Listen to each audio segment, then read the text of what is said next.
दीप्यस्य जातवेदभग्ननिरधर्ममा विशोधं शमिष्यमा वै जीवनं च दिशो दिशा ज्वालादिति भगवस्य निधौ देवीं वाचमजनेन्द्र देवास्तानमन्त्री स्थानमन्त्रे च मूर्तिन्द्वानां देवीं वाचमजनेन्द्र देवास्तां विश्वरूपान् वचवो वदन्ते स्थानमन्त्रे च मूर्तिन्द्वानां धेनुर्वागस्मादपसृष्टतेजो अयं मुहूर्त सुमुहूर्तो अस्तु शुक्लां वरदं विष्णुं चतुर्वर्णं चतुर्भुजं प्रसन्नवदनं ध्याये सर्वविघ्नोपशान्तये नक्षत्र చేతిలో తీసుకో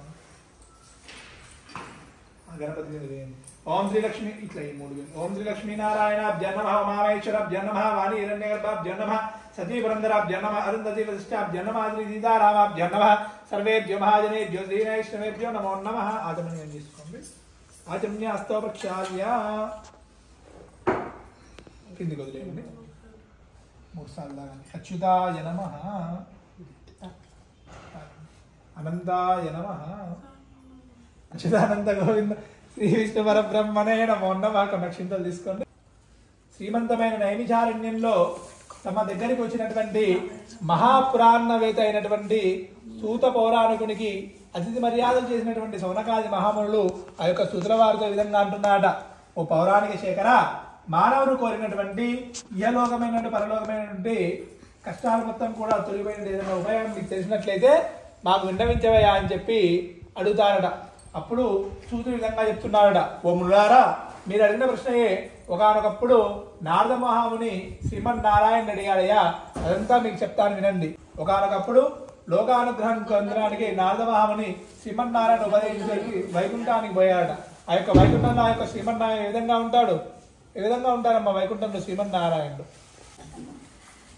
ఆ యొక్క వైకుంఠంలో పాలకడలిలో శేషతల్పం పైన వనమాలి గది శారంగి శంకీ చక్రీ చనందగి శ్రీమాన్ నారాయణ విష్ణు వాసుదేవో విరక్షదు సజంగ చక్రం సకిరీట కుండలం సపీత వస్త్రం సరసీహురేక్షణం సహార వక్షస్థలస్తోభి కౌస్తుభం నమామి విష్ణు శిరసా చతుర్భుజం అన్నట్టుగా ఆ యొక్క పాలకడిలో శేషతల్పం పైన ఆ యొక్క లక్ష్మీ అమ్మవారు పాదాలు నొక్కుతూ సపరేలు చేస్తుండగా వనమాల గద శంఖము చక్రము పద్మము ముసలము ఇవన్నీ కూడా అలంకారభూషణమైనటువంటి ఆ యొక్క శ్రీమన్నారాయణ చూసి నారదుడు నమస్కారం చేశాడట అప్పుడు ఆ యొక్క భగవాన్ విధంగా అంటున్నాడ ఓ నారదా నీవు ఇక్కడికి ఎందుకు వచ్చావు నీ మనసులో ఏం కోరిక ఉందని చెప్పవయా అని చెప్పి అడుగుతాడట అప్పుడు నారదంగా అంటున్నాడు ఓ మహానుభావ భూలోకంలోని ప్రజలందరూ కూడా వారు వారు చేసినటువంటి పాపాలచే నానా దుఃఖాలు అనుభవిస్తూ అనేక జన్మములు ఎత్తుతున్నారు తేలికైన ఉపాయం చేత వారి యొక్క కష్టాలు ఏవైనా తొలగిపోయేటువంటి ఉపాయం నీకు తెలిసినట్లయితే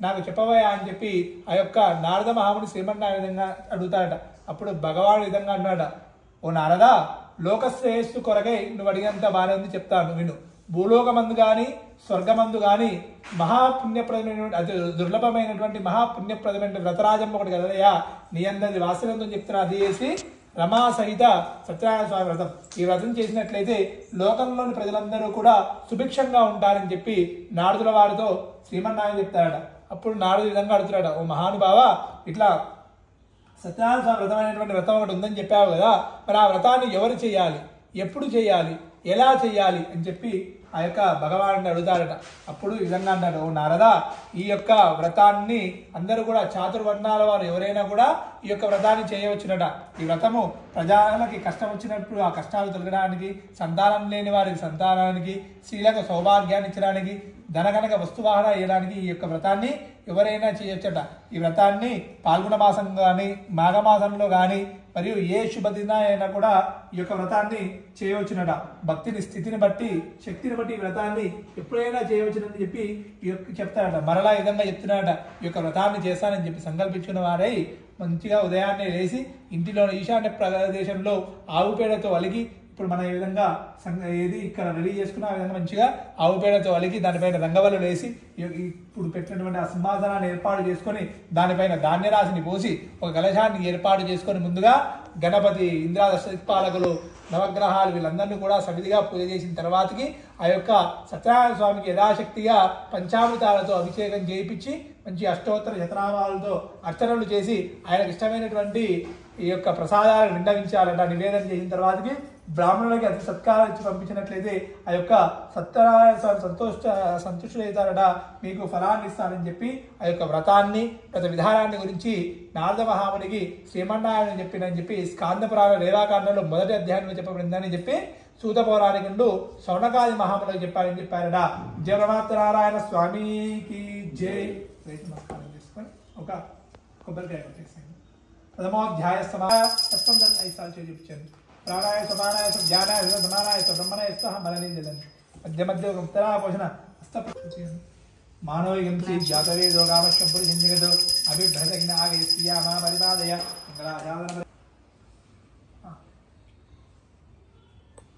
నమస్కారోమి. జయ బోలో నారాయణ స్వామికి రమారమణ గోవింద గోవింద.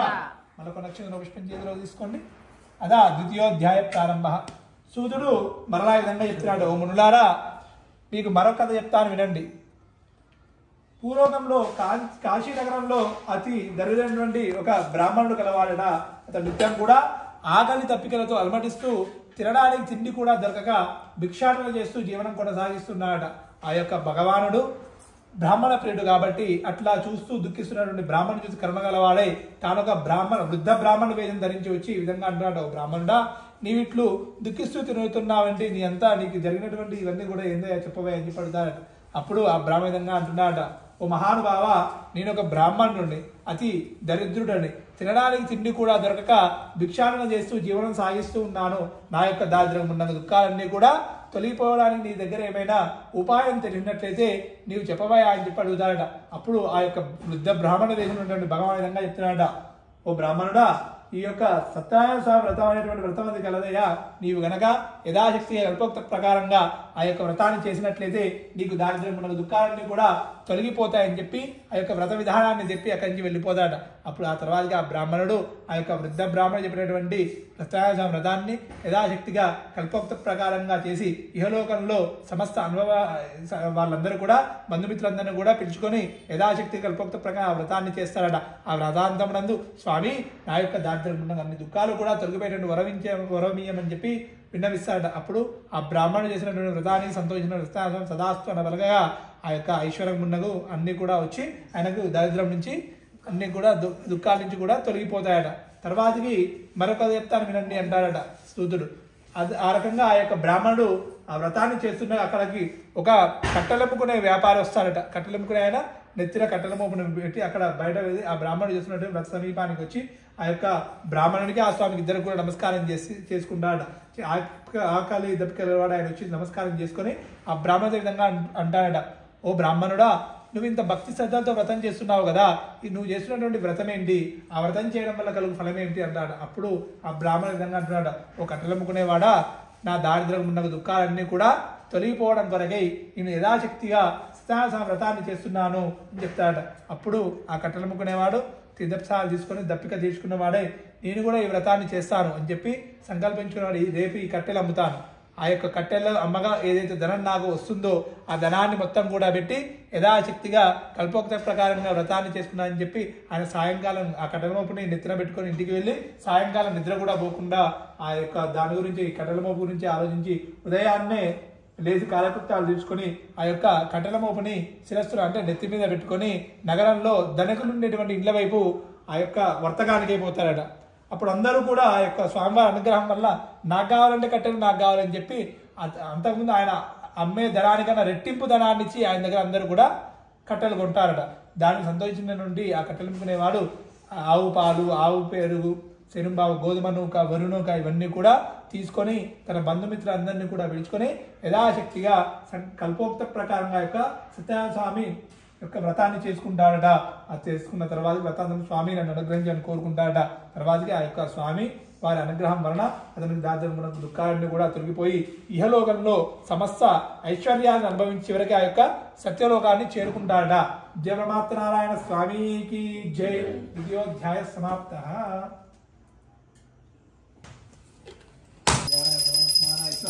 బ్రహ్మణ మధ్య మధ్య ఉత్తరా పోషణ హస్త ప్రక్షాళ పాదపక్ష ముఖ ప్రక్షాళయామి ఆనందమంగళ కర్పూర నీరాజనం. చక్రవర్తనూజాయ సర్వమంగళాయ చతుర్వయ్యాచార్యే సత్యదేవాయ నీరాజనాంతరం ఆచమనీయం సమర్పయామి. జనార్దనారాయణ స్వామికి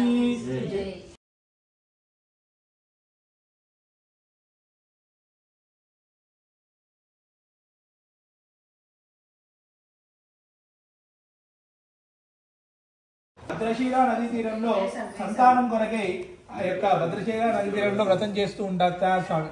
అక్కడు సాధు అనేటువంటి ఒక వర్తకుడు అనేక వస్తువులతో ధనముతో కూడినటువంటి ఒక నావని ఆ యొక్క భద్రశీల నదీ తీరంలో సమీపంలో విడిచి ఆ యొక్క మహారాజు చేసినటువంటి వ్రత సమీపానికి వచ్చి ఆయనకి ఆ భగవాన్ ఇద్దరికి నమస్కారం చేసి విధంగా అడుగుతున్నాడ. ఓ మహారాజా, ఇంత భక్తి శ్రద్ధలతో చేస్తున్నావు కదా, నువ్వు చేస్తున్నటువంటి వ్రతం ఏంటి, నువ్వు చేసే వ్రతం వల్ల కలుగు ఫలం ఏంటి అని చెప్పి అడుగుతారట. అప్పుడు ఆ యొక్క మహారాజు విధంగా, ఓ సాధువు, నాకు పుత్ర సంతానం లేదు, నాకు పుత్ర సంతానం కావాలంటే కోరికతో నేను యథాశక్తిగా కల్పోక్త ప్రకారంగా ఈ యొక్క సత్యాస వ్రతాన్ని చేస్తున్నానని చెప్పి చెప్తారట. అప్పుడు ఆ సాధువు, నాకు కూడా సంతానం లేదు మహారాజా, ఈ వ్రతం చేసినట్లయితే సంతానం కలిగినట్లు నేను కూడా ఈ వ్రతాన్ని చేస్తానని చెప్పి సంకల్పించుకున్నవాడే యథాశక్తిగా ఆ వ్రతాన్ని చేస్తారట. అక్కడ తీర్థప్రసాదాలు స్వీకరించి నాకు సంతానం కలిగినట్టే వ్రతాన్ని చేస్తానని చెప్పి సంకల్పించుకున్నవాడే తీర్థప్రసాదాలు స్వీకరించి మరలా తన నగరానికి కాంచనగరానికి పోయి తన భార్య అయినటువంటి లీలావతితో సంతానప్రదమైన వ్రతాన్ని గురించి చెప్తారట. ఈ విధంగా వాళ్ళిద్దరూ కూడా కలిసి, స్వామి మాకు సంతానం కలిగినట్లయితే మేము తప్పకుండా మీ వ్రతాన్ని చేస్తామని చెప్పి ఇద్దరు కూడా భార్యాభర్త ఇద్దరు కూడా అలా కాలం ఉంటుందట. కొంతకాలం తర్వాత ఆ యొక్క స్వామివారి అనుగ్రహం వలన వాళ్ళిద్దరు కూడా ఒక సంతానం ఒక పుత్రిక కలుగుతుందట. శుక్లపక్ష చంద్రుడి వృద్ధుతుండగా ఆమెకి కళావతి అనేటువంటి నామకరణం చేస్తారట. తర్వాతకి లీలావతి ఏం చేస్తుందంటే ఏమైందంటే వారికి ఒక పుత్రిక జన్మిస్తుంది, సంకల్పం చేసుకుంటారు. ఆ స్వామివారి అనుగ్రహం వలన కుమార్తె కలుగుతుంది. కానీ ఆ యొక్క తర్వాతకి లీలావతి ఏమంటుందంటే, మనకి ఆయన తన భర్త అయినటువంటి సహితంగా మనకి సంతానం కలిగినట్లయితే వ్రతం చేస్తా అని చెప్పి మనం సంకల్పం చేసుకున్నాం కదా, ఆ యొక్క స్వామివారి అనుగ్రహం వల్ల మనకు సంతానం కలిగిన ఇంకా వ్రతం మాట తలపెట్టలేదని చెప్పి అడుగుతుందట.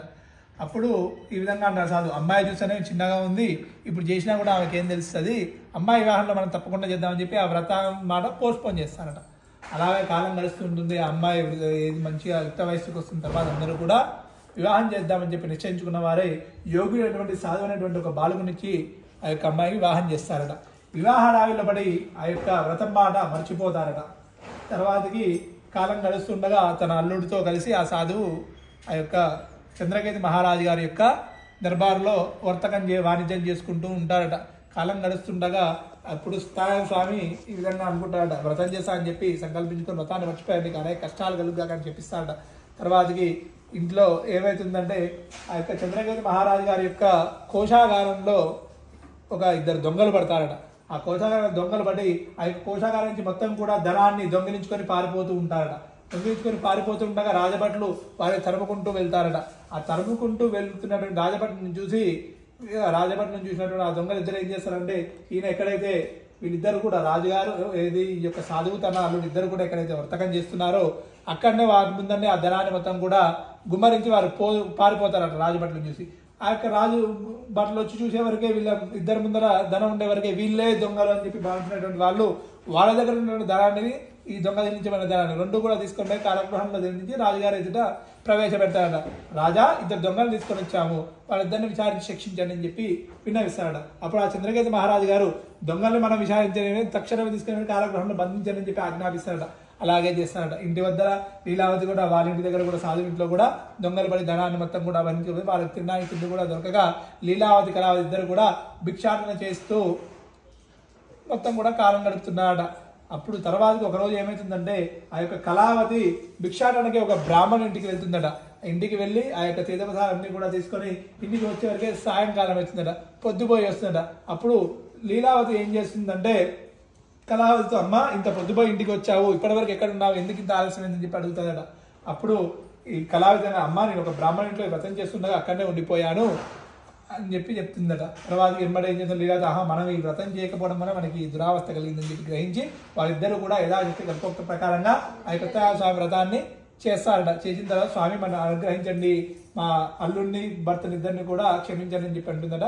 తర్వాతకి దానికి సంతోషంగా స్వామి తదాస్తు పలకగా ఆ మరునాడు ఆ రోజు రాత్రి ఆ యొక్క చంద్రకేతు మహారాజు గారి స్వప్నంలో కనిపించి, నీవు బంధించిన వాళ్ళిద్దరూ కూడా వర్తకులు, వాళ్ళిద్దరు దొంగలు కాదు, వాళ్ళిద్దరు కూడా తక్షణమే విడిపించు, లేకపోతే నేను సమూలంగా నాశనం చేస్తానని చెప్పి చెప్తాడు. వెంబడే ఆ మరునాడు చంద్రకేతు మహారాజు గారు తనకు వచ్చిన స్వప్నాన్ని మొత్తం కూడా ఆ యొక్క రాజదర్బార్లు చెప్పి వాళ్ళిద్దరిని కూడా విడిపించుకురమ్మని చెప్పి ఆజ్ఞాపిస్తారట. విడిపించుకుంటే వాళ్ళు ఒకరి ముఖాలు ఒకరు చూసుకొని వాళ్ళకి క్షౌరకు మొండగా అలంకారాలు చేపించి వాళ్ళ దగ్గర తీసుకున్నటువంటి ధనాన్ని కన్నా రెట్టింపు ధనాన్ని ఇచ్చి మీ నగరానికి వెళ్ళండి అని చెప్పి చెప్తారట. తర్వాతకి వాళ్ళిద్దరు కూడా తీసుకొని వెళ్తుంటారు. జయ పరమాత్మ స్వామికి జై. తృతీయోధ్యాయ సమాప్త. మధ్య మధ్య ఉత్తరాభోజనస్త ప్రక్షాళ పాదప్రక్షాళ ముఖ ప్రక్షాళయామి. ఆనందమంగళ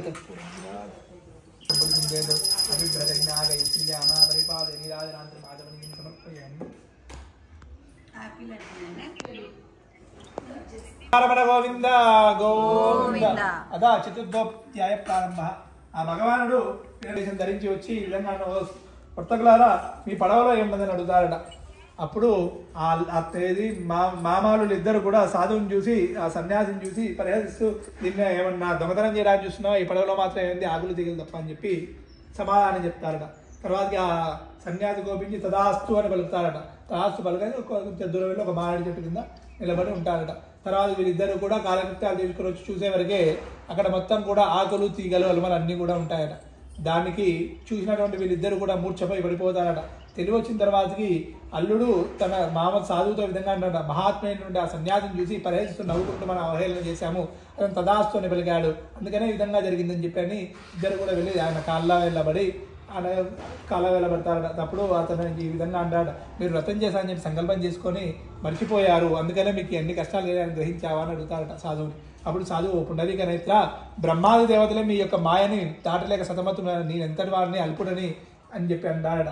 తర్వాత వాళ్ళిద్దరు కూడా ఏం చేస్తారంటే యథాశక్తి కల్పోక్త ప్రకారంగా స్వామి యొక్క వ్రతాన్ని చేసి మరలా వచ్చి చూసేవరకు అక్కడ ధనముతో నిండి ఉంటుందట. తర్వాతకి ఇంటికి వెళ్దామని చెప్పి కాంచనగరానికి అట్లా ప్రయాణం సాగిస్తున్నారట. వారి యొక్క రాకాన్ని తెలపడానికి కాంచనగర నగరానికి ఒక దూతను పంపుతారట. ఆ పంపబడినటువంటి దూత కాంచనగరానికి వెళ్ళి ఆ యొక్క తన భార్య అయినటువంటి లీలావతితో ఈ విధంగా చెప్తారట, మన షావుకారు గారు అల్లుడు గారు ఇద్దరు కూడా అందరు బంధుమిత్ర సపరివారంగా అందరూ కూడా నగరానికి వచ్చేస్తున్నారు, వాళ్ళకి స్వాగతం పలకడానికి మీరు రాండి అని చెప్పి చెప్తాడ. అదే సమయంలో లీలావతి కళావతి ఇద్దరు కూడా ఈ యొక్క సత్యాసం రథాన్ని చేస్తూ ఉంటారట. లీలావతి ఏం చేస్తుంటే సత్యాసం రథాన్ని పూర్తి చేసి తన భర్తను చూడడానికి అక్కడికి వెళ్తుందట నదీ తీరానికి.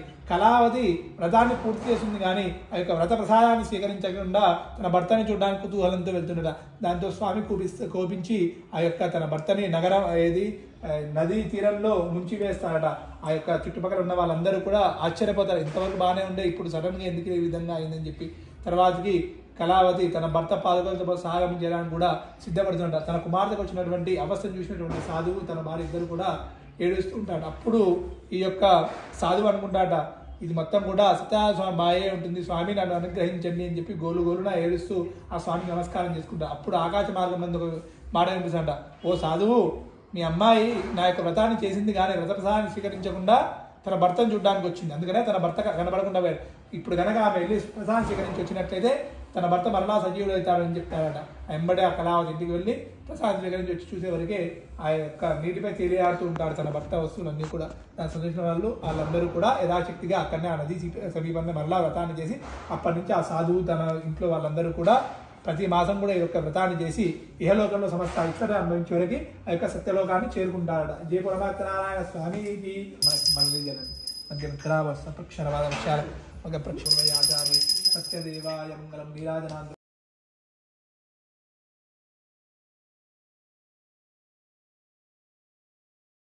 జయ పరమాత్మనారాయణ స్వామికి రమణ గోవింద గోవింద.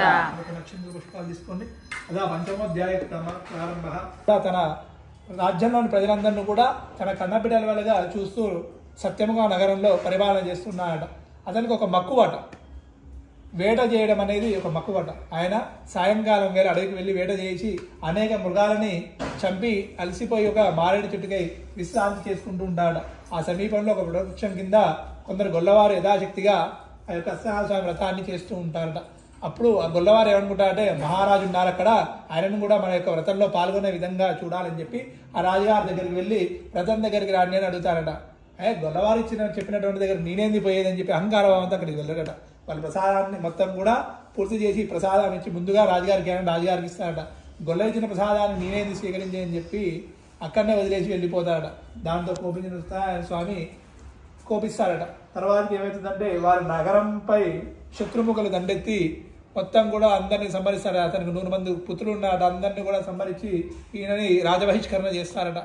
తర్వాత కాలం గడుస్తుండగా అప్పుడు ఆయన అనుకుంటాడు, ఇట్లా అహంకార భావంతో గొల్లరిచ్చారని చెప్పి నేను ఈ ప్రసాదాన్ని స్వీకరించకుండా తిరస్కరించాడు, అందుకనే సత్యనారాయణ స్వామి కోపించాడు, అందుకనే నాకు ఈ వ్యవస్థ కలిగిందని చెప్పి గ్రహించి ఆ గొల్లల దగ్గరికి వెళ్ళి వాళ్ళు ఎక్కడైతే వ్రతం చేశారో అక్కడే వ్రతాన్ని చేసి పూర్తి చేసి నన్ను అనుగ్రహించి స్వామి అని చెప్పి ఆ స్వామి వారికి వేడుకుంటాడు.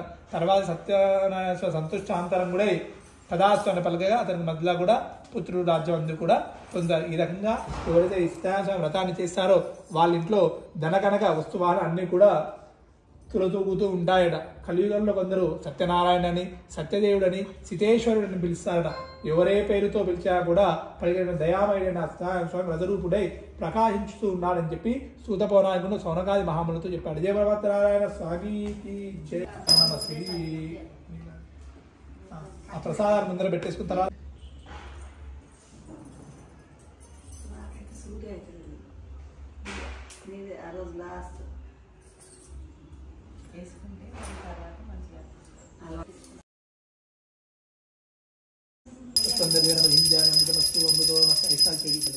మధ్య మధ్య గమానియ ఇతరాభోజన అస్తపక్షాల బాధపక్షాన్ని ముఖపక్షాలయాన్ని తాంబూలం సమర్పయాన్ని కొన్ని నక్షత్రం వేయండి.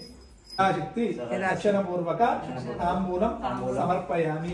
పూర్వలేశకర్పూరౌర్ నాగవల్లి ధనేరిదం ముక్తాచన సమాయుక్తం తాంబూలం ప్రతిష్యతాం తాంబూలం సమర్పయామి. ఆనందమంగళకర్పూర నీరాజనం. స్వామిని తులసి హారతలీరమ్మ, స్వామిని పూజించే చేతుల చేతులత, ఆ మూర్తిని దర్శించే కన్నులే కన్నులత, తన కథ వింటే ఎవ్వరికైనా జన్మ తరించునట. శ్రీ సత్యనారాయణుని సేవకురారమ్మ, మనసారా స్వామిని కొలచి హారతలీరమ్మ. మంగళాజాతన పరేర్మదాచార్య పురోగమే సర్వే సమానాం బాబానాం బాబం భవ రాయమాస్కరమాత్రాన అనుగ్రహ కృపా